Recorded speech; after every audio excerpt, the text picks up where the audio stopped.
పోలీసులపై నిప్పులు చెరిగిన ఏపీ రాష్ట్ర హైకోర్టు అన్న లెక్కలేదా, ఇది ధిక్కారమే అని చెప్పేసి హైకోర్టు తీవ్ర ఆగ్రహం వెలిబుచ్చింది. సెక్షన్ 111ను ఎప్పుడు పెట్టాలో స్పష్టంగా చెప్పాం, అయినా కూడా ఎడాపెడా ఆ సెక్షన్ కింద కేసులు పెట్టేస్తున్నారు. ఎప్పుడో నమోదు చేసిన కేసులో ఇప్పుడు అదనపు సెక్షన్లు పెడతారా? మా ఆదేశాలున్నా కూడా అదనపు సెక్షన్లను ఎలా చేరుస్తారు? సుల్లూరుపేట ఇన్స్పెక్టర్ ఉద్దేశపూర్వకంగానే ఇలా చేశారు. దీన్ని మేము తీవ్రంగా పరిగణిస్తున్నాం. ఇది కోర్టు ధిక్కారమే. ఎందుకు చర్యలు తీసుకోరాదో స్వయంగా హాజరై చెప్పాలి. ఇంకా ఒక అత్యున్నత న్యాయస్థానం ఇంతకంటే గట్టిగా మందలించిన దాఖలాలు మనం ఎప్పుడు కూడా చూడలేదండి.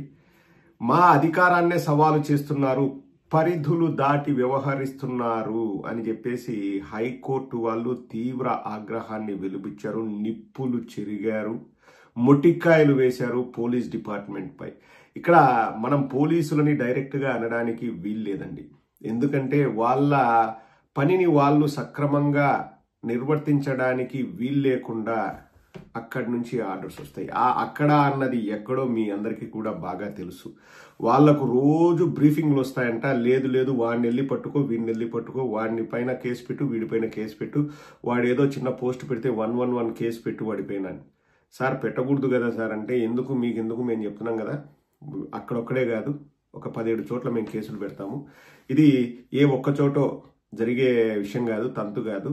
వాళ్ళను అన్ని ఊర్లు తిప్పాలి, వాళ్ళని హింస పెట్టాలి, వాళ్ళని టార్చర్ పెట్టాలి. వాళ్ళని అలా టార్చర్ పెడితే మేము ఏమి చేసినా ఎవరు అడగకూడదు. ఇసుక దందాలు చేసినా అడగకూడదు, బెల్ట్ షాపులు విపరీతంగా మేము ఓపెన్ చేసినా అడగకూడదు, నడి రోడ్డు పైన నరికి చంపినా అడగకూడదు, చిన్నపిల్లలు మాయమవుతున్నా కూడా అడగకూడదు. మేము విశృంఖలంగా విజృంభిస్తాము. మేము అధికారం పొంది ఇదొక నియంతృత్వ పోకడలాగా మాకు అధికారం శాశ్వతం అనే భావనలో మేము ఉన్నాం కాబట్టి మేము ఇష్టారీతిన మేము చేస్తాము, చెలరేగిపోతాము, ప్రజలకు చెప్పింది చేయము. అధికారంలోకి వచ్చిన వెంటనే సూపర్ 6 అన్నాము, కానీ మేము ఇవ్వము.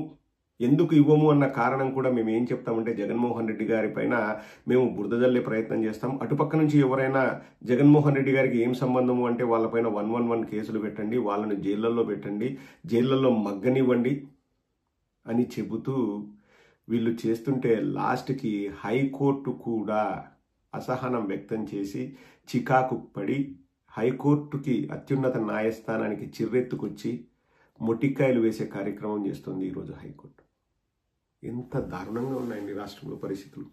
ఇప్పుడు ప్రతిదీ నారా లోకేష్ చెప్పి చేస్తున్నాడా, చంద్రబాబు చెప్పి చేస్తున్నాడా, పవన్ కళ్యాణ్ చెప్పి చేస్తున్నాడా అంటే నా దగ్గర సమాధానం లేదు. కానీ వాళ్ళ కార్యకర్తల్లో ఆ విషబీజాలైతే వాళ్ళు నాటుతున్నారు.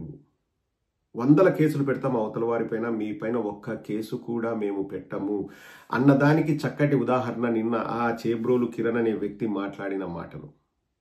ఒంట్లో భయం ఉంటే అటువంటి మాటలు బయటకు వస్తాయండి. క్షణికావేశం కాదు. ఇప్పుడు ఏదైనా నా ఇంటి కుటుంబ సభ్యులనో లేకపోతే నా మీదికి ఎవరైనా వస్తే నేను క్షణికావేశంలో దాన్ని తిప్పికొట్టే ప్రయత్నంలో నేను 1-2 మాటలు మాట్లాడినా కానీ అది కూడా సంయమనం పాటించదు. అంటే ఇది ప్రాణం మీదకి వచ్చినప్పుడు ఏదైనా చేస్తే అర్థం చేసుకోవచ్చు, అది క్షణికావేశమో లేకపోతే కాపాడుకునే ప్రయత్నం అనుకోవచ్చు. కానీ అసలు సమయం సందర్భం లేదు, అసలు కుటుంబ సభ్యుల్ని లాగాల్సిన అవసరం లేదు. అంత ఉన్మాదుల్లాగా వాళ్ళు ప్రవర్తిస్తున్నారంటే ఎటువంటి ట్రైనింగ్ వస్తుంది, ఎటువంటి భరోసా వస్తుంది ఆలోచన చేయండి. ఈరోజు హైకోర్టు వాళ్ళు ప్రస్తావించేది కూడా అదే. అవతల వాళ్ళ నోరు నొక్కడానికి, నోరు తెరవకుండా చెయ్యడానికి ఇష్టారీతిన 111 బిఎన్ఎస్ భారత న్యాయ సంహితలోని 111 చట్టాన్ని సెక్షన్ని యూజ్ చేసి అంటే గొంతు నొక్కడమే. కానీ మా వాళ్ళని మేము ఏమీ చెయ్యము అని ఇష్టారీతిగా వ్యవహరిస్తుంటే హైకోర్టు వాళ్ళు కూడా ఆశ్చర్యపోతున్నారంట. ఏమిరా ఇది ప్రజాస్వామ్యమా కాదా, వ్యవస్థలపైన గౌరవం ఉందా లేదా? హైకోర్టు వాళ్ళు 111 పెట్టకండి, సోషల్ మీడియా కార్యకర్తలపైన ఇంకొక దానిపైన కేసులు పెట్టేటప్పుడు 111 యూజ్ చేయకండి అంటే దాన్ని మళ్ళీ ఉపయోగిస్తున్నారు. ఇంకా హైకోర్టు అంటే కూడా మీకు గౌరవం లేదా అని చెప్పేసి వాళ్ళు హైకోర్టు ఈరోజు విస్మయం వ్యక్తం చేసింది. హైకోర్టు ఆదేశాలంటే పోలీసులకు లెక్కే లేకుండా పోయింది. సెక్షన్ 111 ఎప్పుడు ఎలాంటి సందర్భాల్లో వాడాలో స్పష్టంగా చెప్పాం. అయినా ఉద్దేశపూర్వకంగా ఆ సెక్షన్ కింద కేసులు నమోదు చేయడం అంటే మా ఆదేశాలను ధిక్కరిస్తున్నట్టే. ఎప్పుడో నమోదు చేసిన కేసులో మీ ఇష్టం వచ్చినట్టు ఇప్పుడు అదనపు సెక్షన్లు ఎలా చేరుస్తారు అంటే ఉద్దేశపూర్వకంగా చేస్తున్నట్టు కాదా? ఇది ఎంత మాత్రం ఆమోదయోగ్యం కాదు. సుల్లూరుపేట ఇన్స్పెక్టర్ చర్యలు న్యాయ వ్యవస్థను తక్కువ చేసి చూపేలా ఉన్నాయి. దీన్ని మేము తీవ్రంగా పరిగణిస్తూ ఆ ఇన్స్పెక్టర్కు కోర్టు ధిక్కార చట్టం కింద ఫామ్ 1 నోటీసులు జారీ చేస్తున్నాం. ఇక్కడ పోలీసులు కూడా బలిపశువులు అవుతున్నారండి.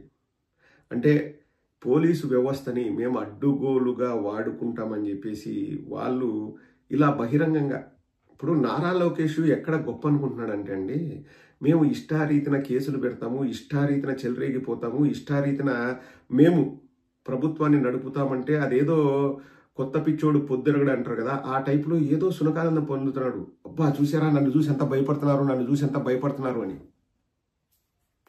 పిచ్చి కుక్కల్ని గజ్జి కుక్కల్ని చూసి భయపడతారండి ఎవరైనా కానీ.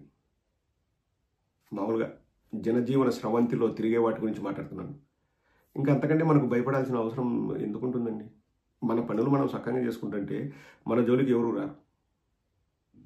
కెలికి దీన్ని ఎలా చేస్తున్నారంటే, ఇప్పుడు పెద్దవాళ్ళుగా ఉండి వాళ్ళు ఏం చెప్పాలి, ఏం చేయాలి, వద్దు ఇటువంటివి చేయకూడదు అని చెప్పాలి. కానీ నారా లోకేష్ రెచ్చగొడుతూ డైరెక్ట్గా పబ్లిక్ తెలిసేలాగా చేస్తున్నాడని. ఇంతకుముందు ఎప్పుడు కూడా ఎటువంటివి లేవు. చిన్నపిల్లలు వదిలేద్దాం ఏదో తెలిసి తెలియక చేస్తున్నారని చెప్పేసి కౌన్సిలింగ్ ఇవ్వడము, వార్నింగ్ ఇవ్వడము అది ఉంటుంది. కానీ ప్రతి ఒక్కడిపైన 111 సెక్షన్ పెట్టడము అంటే ఇది రాజద్రోహం, దేశద్రోహం దానికి పెట్టే కేసులకు పెట్టే సెక్షన్ అండి అది 111. అవి పెట్టడము, రిమాండ్లో పెట్టడము, హింసించడము, కొట్టడము, రెడ్డి లంజా కొడకల్లారా అని తిట్టిపించడము, బూటకాలతో తన్నిపించడము. ఎక్కడికి పోతుందండి సమాజం?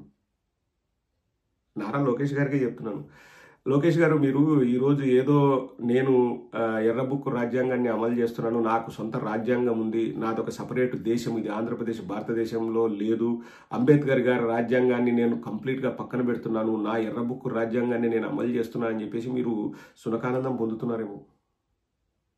ప్రజలు చూస్తూ ఊరుకోరు. ప్రజలేం పిచ్చోళ్ళు కాదు. మీది మీ నాన్నది కాదు ఈ స్టేట్. మనది ప్రజాస్వామ్య దేశం. ఏదో దేశానికి రాజులు ఉన్నట్లు నువ్వు యువరాజు, మీ నాయన రాజు కాదు. ఇది ప్రజాస్వామ్య దేశం, గుర్తుపెట్టుకో. నేను చెప్పడం కాదు, స్వయంగా హైకోర్టు చెప్తుంది. మా మాటలను కూడా ధిక్కరిస్తారా అని చెప్పేసి హైకోర్టు అసహనం వ్యక్తం చేస్తుందంటే ఎంతగా వ్యవస్థల్ని నిర్వీర్యం చేస్తుందో ఈ ప్రభుత్వం ఒక్కసారి మీరు ఆలోచన చేయండి. నేను పోలీసులను ఎక్కడ తప్పుపట్టట్లేదండి. పోలీసులు వాళ్ళు జాబ్ చేయడానికి వాళ్ళు ఆ పదవి తీసుకున్నప్పుడే, ఆ పొజిషన్ తీసుకున్నప్పుడే వాళ్ళు సమాజానికి మేలు చేయాలని ఆలోచించి వాళ్ళు ఆ వృత్తిలోకి వస్తారు. కానీ వాళ్ళ పనులు వాళ్ళు చేయకుండా, ఇప్పుడు సుల్లూరుపేట ఇన్స్పెక్టరు ఆయనకు పొలిటికల్ అఫిలియేషన్స్ ఉన్నాయో లేకపోతే టీడీపీ సానుభూతిపరుడో నాకు తెలియదు. కానీ నాకు తెలిసినంత వరకు అతని చేత కూడా ఎటువంటి పనులు చేయించేది ఆ పైన ఉన్న వాళ్ళే. ఆ పైన ఉండే వాళ్ళు ఎవరో మీకే తెలుసు. దిస్ ఈస్ అబ్సల్యూట్ రబిష్ అండి. అంటే ఇది ప్రజాస్వామ్యానికి మంచిది కాదు. ప్రజలు భయాందోళనలతో బ్రతుకుతున్నారు, బిక్కుబిక్కుమంటూ బతికేడుస్తున్నారు. ఏమీ చెప్పినా హామీలేమి నెరవేర్చట్లేదు. పైగా ఈ ఎక్స్ట్రా మ్యూజిక్, బ్యాక్గ్రౌండ్ మ్యూజిక్ అనేది ప్రజలకి నచ్చట్లేదు, అసహించుకుంటున్నారు. నేను ఓ 10 మందితో మాట్లాడితే ఆంధ్రప్రదేశ్లో, అంటే ఏం మా పార్టీ వాళ్ళని కాదు, ఫ్రెండ్స్ న్యూట్రల్గా ఉన్న వాళ్ళు, అసలు ఏం బాగలేదు ఈ ప్రభుత్వం అని చెప్తున్నారు. చండాలంగా ఉంది, అసలు పరిపాలన అన్నది గాడి తప్పింది. ఉన్మాదం, ఈ అక్కసు, ఈ రివెంజ్ పాలిటిక్స్ ఇవే రాజ్యం ఏలుతున్నాయి రాష్ట్రంలో అని చెప్పేసి ప్రతి ఒక్కరు చెప్తున్నారు. నారా లోకేష్ నీ మంచి కొరే చెప్తున్నా, ఇది ఎక్కువ కాలం కొనసాగదు నారా లోకేష్. ఇప్పుడు ఇట్లా చేసుకుంటూ పోతాను, ఒక నియంతృత్వ పోకడలకు నేను బీజం వేస్తాను, నేను దాంట్లో ఆనందం పొందుతాను అంటే మనది ప్రజాస్వామ్య దేశం. మాకు వ్యవస్థలపైన గౌరవం ఉంది, పోలీస్ వ్యవస్థ పైన గౌరవం ఉంది, న్యాయస్థానాలపైన గౌరవం ఉంది. మాకు అంబేద్కర్ గారు, బాబాసాహెబ్ అంబేద్కర్ గారు రచించిన రాజ్యాంగం పైన మాకు నమ్మకం ఉంది. నీ ఎర్రబుక్కు రాజ్యాంగం నువ్వు మీ నాయన చదువుకోండి. త్వరలోనే ఆ ఎర్రబుక్కు రాజ్యాంగం మీకు ఎంత చేటు తెస్తుందో నేను చెప్పాల్సిన అవసరం లేదు, ప్రజలే బుద్ధి చెప్తారు.